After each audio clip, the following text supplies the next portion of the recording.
Hello students, welcome to Unacademy CSIR टेट। बहुत सारे बच्चे इस समय जून 2024 के CSIR नेट एग्जामिनेशन और दिसंबर 2024 के CSIR नेट एग्जामिनेशन के लिए प्लान करने की कोशिश करते हैं, स्ट्रेटेजाइज करने की कोशिश करते हैं कि हमें किस तरीके से प्रिपरेशन को स्टार्ट करना चाहिए। जिन बच्चों का MSc फाइनल सेमेस्टर चल रहा है, जनरली वो लोग टारगेट करते हैं कि हमें जून वाला एग्जाम क्रैक करना है, या जो बच्चे MSc first year second semester में होते हैं उनका टारगेट होता है कि भाई जून नहीं तो दिसंबर में तो हमें एब्सोल्युटली इस एग्जाम को क्रैक करना ही है।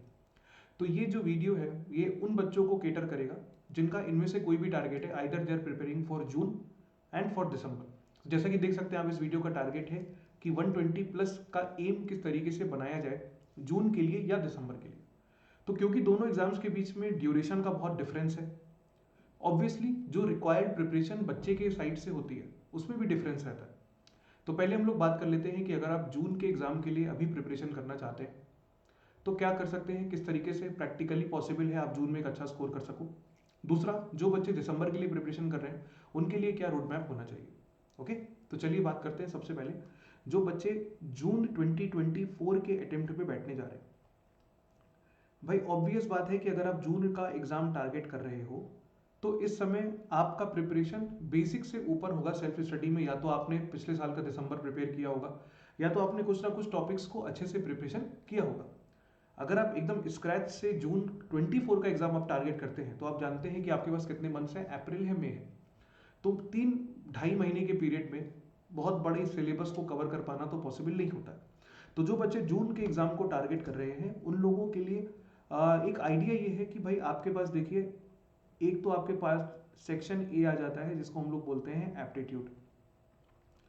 ठीक है, थोड़ी सी मेहनत एप्टीट्यूड में भी करिए। बच्चे जनरली एप्टीट्यूड को बहुत इग्नोर करते हैं कि ये टॉपिक नहीं हो पाएगा हमसे या इसको कैसे प्रिपरेशन करें। देखिए बेसिक है, एप्टीट्यूड के अंदर मैथमेटिकल पोर्शन भी है, कुछ कुछ नॉन मैथमेटिकल पोर्शन भी है, रीजनिंग वगैरह होता है। तो यहाँ से आप कंफर्टेबली, देखिए अगर मॉडरेट स्टूडेंट भी हैं तो भी यहाँ से आप कम से कम 20 अराउंड मार्क्स तो ईजिली ले सकते हैं, कोई भी बच्चा ले सकता है। बस थोड़ा सा कूल माइंड से क्वेश्चंस पढ़िए। आपसे ये उम्मीद नहीं है कि आप सारे क्वेश्चन करिए, बट इतने आप आराम से कर सकते हो जिसमें एक डिसेंट 15, 17, 20, 22 मार्क्स आप निकाल सकते हैं। ठीक है, जैसे कि आपका 30 मार्क्स का टोटल एप्टीट्यूड है, करने वाले बच्चे 25 प्लस भी कर देते हैं, उतना ही एम कर रहे हैं। 20 के डोमेन में तो कम से कम एम आपको करना चाहिए। तो एप्टीट्यूड इज अ मस्ट, क्योंकि भाई कहीं ना कहीं आपके स्कोर को बूस्ट करने का काम करता ही है। अब बात करते हैं मैथमेटिक्स की। तो भाई आपके पास मैथमेटिक्स में कितने यूनिट आ जाते हैं, 3 यूनिट आ जाते हैं। एक आपके पास यूनिट 1 है जिसमें जो मेजर टॉपिक्स हैं आपके वो है रियल एनालिसिस और लीनियर अलजेब्रा। यूनिट 2 में आपके पास जो मेजर टॉपिक्स आ जाते हैं वो होते हैं आपके अलजेब्रा, जिसके अंदर भी आपके 3 पार्ट है, रिंग थ्योरी, ग्रुप थ्योरी और फील्ड थ्योरी। इसके साथ आपका पार्ट आ जाता है कॉम्प्लेक्स एनालिसिस और टोपोलॉजी हो जाता है, राइट। यूनिट 3 में फिर आपके पास एप्लीकेशन बेस्ड टॉपिक्स रहते हैं, जैसे कि आपके पास रहता है ओडी रहता है, पीडी रहता है, न्यूमेरिकल एनालिसिस रहता है, आईई रहता है, सीओवी रहता है। कुछ बच्चे जाकर के स्टैट्स में से भी ग्राफिकल मेथड, एलपीपी वगैरह अटेम्प्ट कर लेते हैं। तो देखिए इतना बड़ा सिलेबस है। अब इसको आप अगर टारगेट कर रहे हैं कि भाई हम बहुत जल्दी 2 महीने में खत्म कर लेंगे, तो वो पॉसिबल नहीं होता। देखिए कभी भी किसी कॉम्पिटिटिव एग्जाम को आप निकालने की कोशिश कर रहे हो तो उसमें 3 चीजें होती हैं, आपको वो समझना चाहिए। 3 चीजें क्या है? सबसे पहला स्टेप होता है कॉन्सेप्चुअल क्लैरिटी। जब तक कॉन्सेप्चुअल क्लैरिटी नहीं है टॉपिक में तब तक उसमें सक्सेस के चांसेस नहीं है। कॉन्सेप्चुअल क्लैरिटी चाहिए, हमें ये पता होना चाहिए कि हमारा सब्जेक्ट कितना अच्छे से हमने तैयार किया है, हमें कितनी मेहनत करने की ज़रूरत है। जब हमारी कॉन्सेप्चुअल क्लैरिटी हो जाती है तो इसके बाद हमारे पास स्टेप 2 होता है क्या? Quality problem solving. जब तक हम एक रेलेवेंट स्ट्रक्चर के प्रॉब्लम्स नहीं करेंगे जो कि आपके एग्जामिनेशन के फ्लेवर के हैं, तब तक आप इस एग्जाम को क्रैक नहीं कर पाओगे। तीसरा स्टेप आ जाता है मॉक टेस्ट एंड एनालिसिस। जब तक आप मॉक टेस्ट अच्छे से नहीं करोगे, प्रैक्टिस, और आप ये नहीं समझोगे कि हमें 3 घंटे के टाइम फ्रेम में किस तरीके से क्या सेक्शन करना है, क्या छोड़ना है, तब तक भी सिलेक्शन नहीं होता। तो बेसिकली होता क्या है कि भाई प्रिपरेशन के ये 3 स्टेप्स हैं मोटे, जिसे हम लोग बोल सकते हैं स्टेप 1, स्टेप 2 और स्टेप 3, जिसमें रिवीजन एक स्टेप है जो आपका हर ही स्टेप के अंदर है, तो उसको हम लोग यूनिफॉर्मली मान सकते हैं।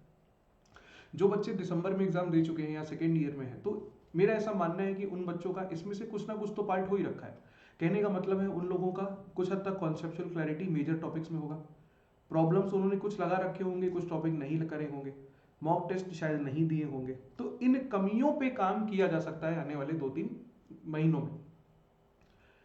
स्क्रैच से सिलेबस तो नहीं पढ़ा जा सकता है, बट क्या किया जा सकता है कि अगर मेजर टॉपिक्स में, जैसे अभी इस समय हम आपको रिकमेंड करेंगे कि आप यूनिट 1 में रियल एनालिसिस लीनियर में, लीनियर को तो स्पेशली बहुत मेहनत से पढ़िए, काफ़ी स्कोरिंग टॉपिक है, स्ट्रेट फॉरवर्ड क्वेश्चंस रहते हैं लीनियर में।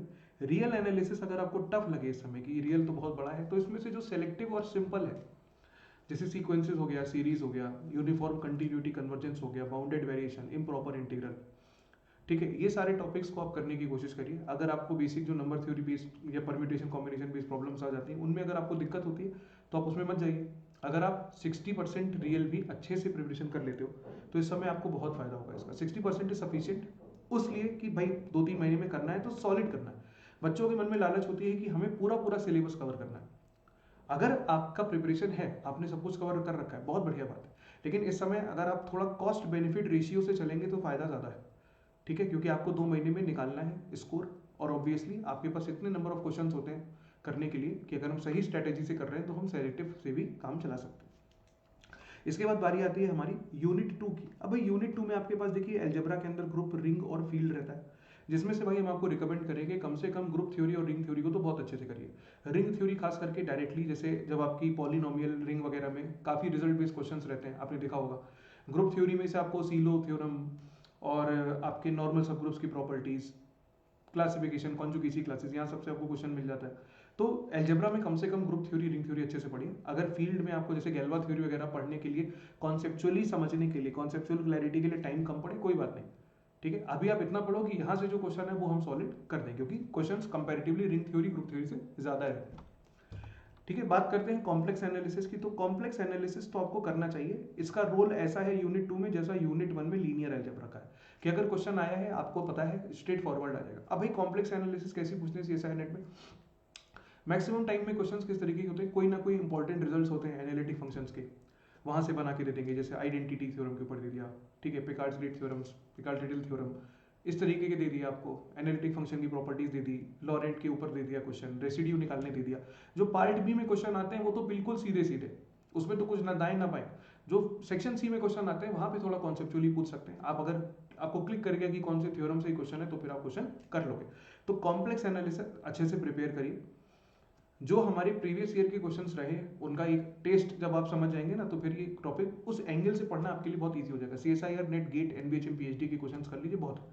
अगर टोपोलॉजी देखने का टाइम आपके पास नहीं है तो अगेन कॉस्ट बेनिफिट रेशियो को देखते हुए आप टोपोलॉजी इस बार के अटेम्प्ट के लिए छोड़ सकते हैं, अगर आप जून के लिए टारगेट करते हैं। बात करते हैं यूनिट 3 की। तो यूनिट 3 में बेटा हमारे पास सब्जेक्ट रहते हैं ओडी, पीडी, न्यूमेरिकल एनालिसिस, आईसीयूबी।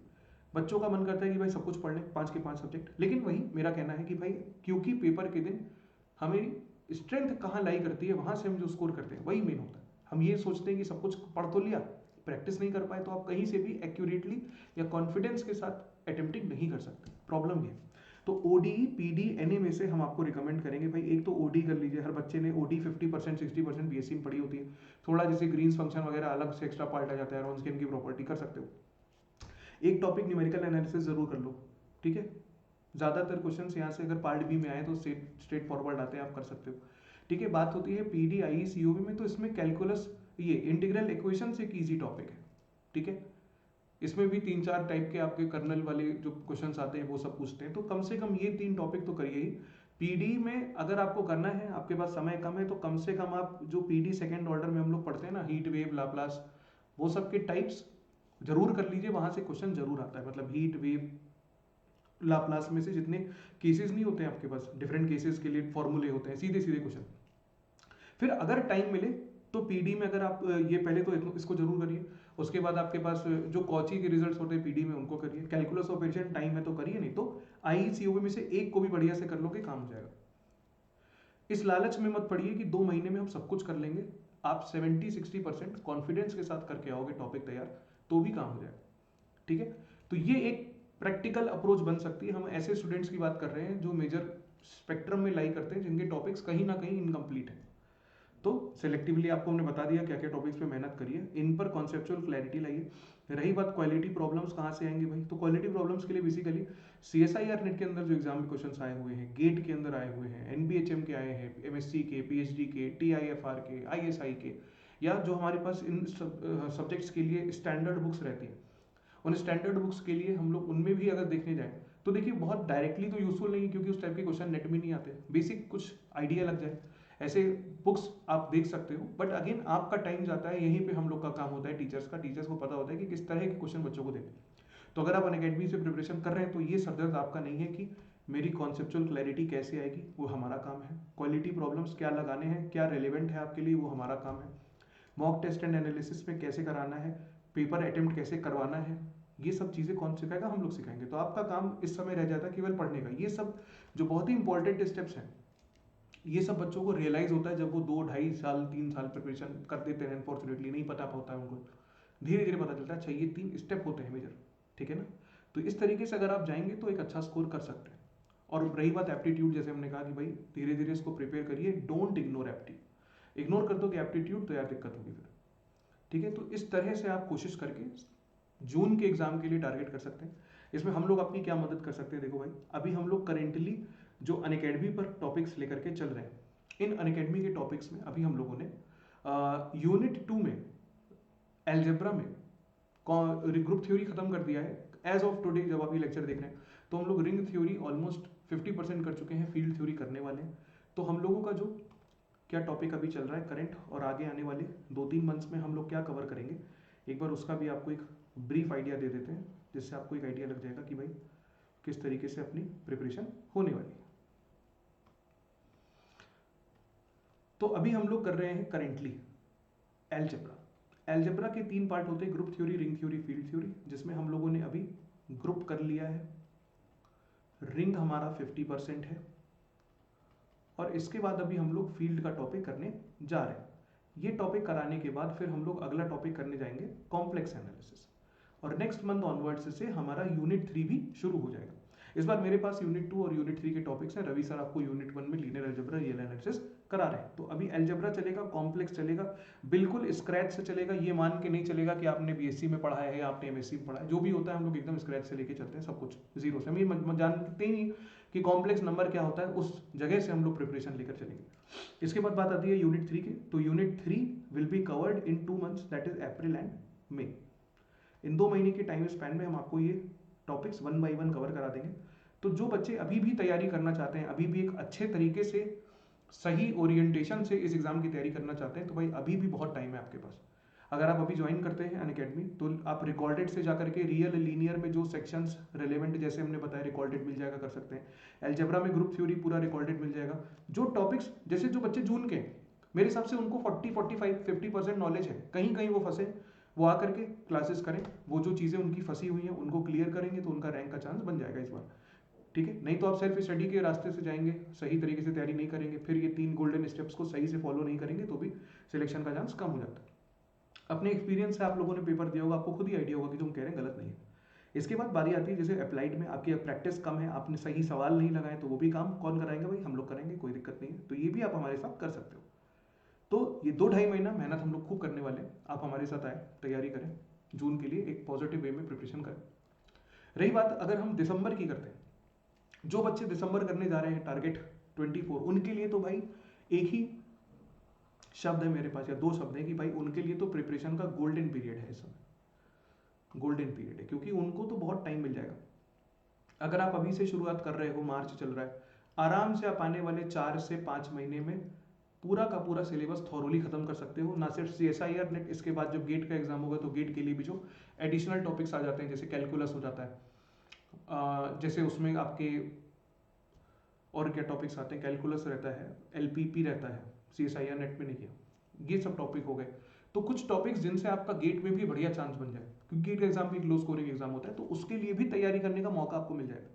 तो यहाँ से अगर आप जानते हैं कि भाई हमें दिसंबर 2024 का ही एग्जाम प्रिपेयर करना है, तो बहुत बढ़िया से आप कर सकते हो, बहुत टाइम है।